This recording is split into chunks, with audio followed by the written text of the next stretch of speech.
Bonjour à toutes et à tous et bienvenue dans votre journal des sports. Hier soir, en clôture de la 11e journée de Ligue 1, Toulouse aurait pu prendre la tête du classement, mais le TFC s'est incliné face à Bordeaux 1-0.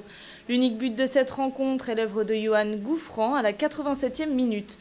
Lancé en plein axe par Plasil, il part dans le dos d'Aurier et marque d'une reprise du droit à terre. Première victoire pour les Bordelais depuis le 30 septembre.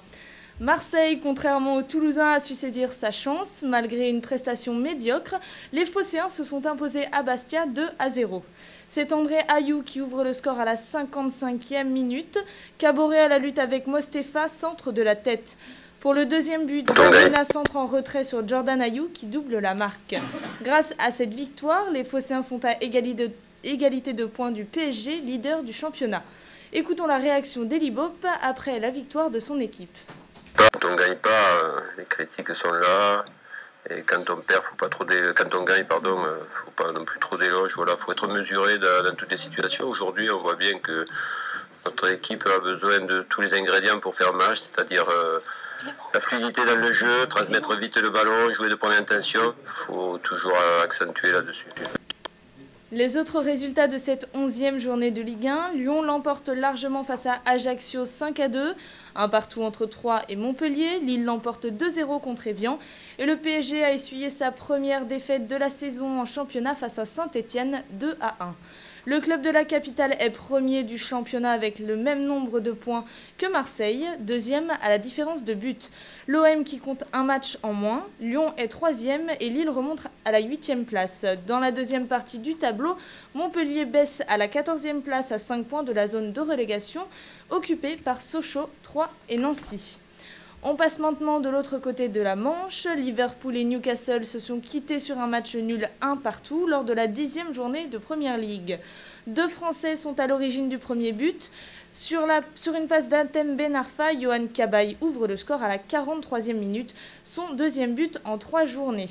Et c'est Suarez qui permet aux Reds de revenir au score à la 67e minute, 7e but de la saison pour l'Uruguayen.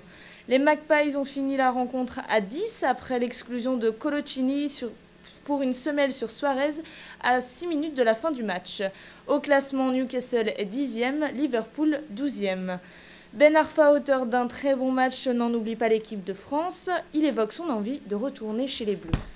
Si on fait appel à moi, je serais le plus heureux de revenir en équipe de France. Mais pour l'instant, je me concentre vraiment sur mon équipe et si ça vient, je serai vraiment le plus heureux, je suis là. Et du tennis maintenant, David Ferrer a brisé le rêve de Jerzy Janowicz et a remporté le Masters 1000 de Paris-Bercy. Le 5e joueur mondial gagne cette finale en 1h26 et 2-7, 6-4, 6-3. L'Espagnol s'offre le plus gros titre de sa carrière et succède à Roger Federer au palmarès du tournoi parisien. Après le Paris-Bercy, place au Masters de Londres. À 14h45, Andy Murray affrontera Thomas Berdych et à 20h45, Novak Djokovic sera opposé à Jo-Wilfried Tsonga pour le début du tournoi. Et pour terminer ce journal, on note le retour de Karabatic. Hier, l'équipe de France de handball a affronté la Turquie pour les qualifications de l'Euro 2014. Les Bleus se sont imposés 33-20. De retour sur les parquets, Nicolas Karabatic a marqué 4 buts pour une équipe de France convaincante avant le mondial espagnol en janvier. C'est la fin de ce journal. Merci de nous avoir suivis. On se retrouve dans 1 heure pour une nouvelle édition.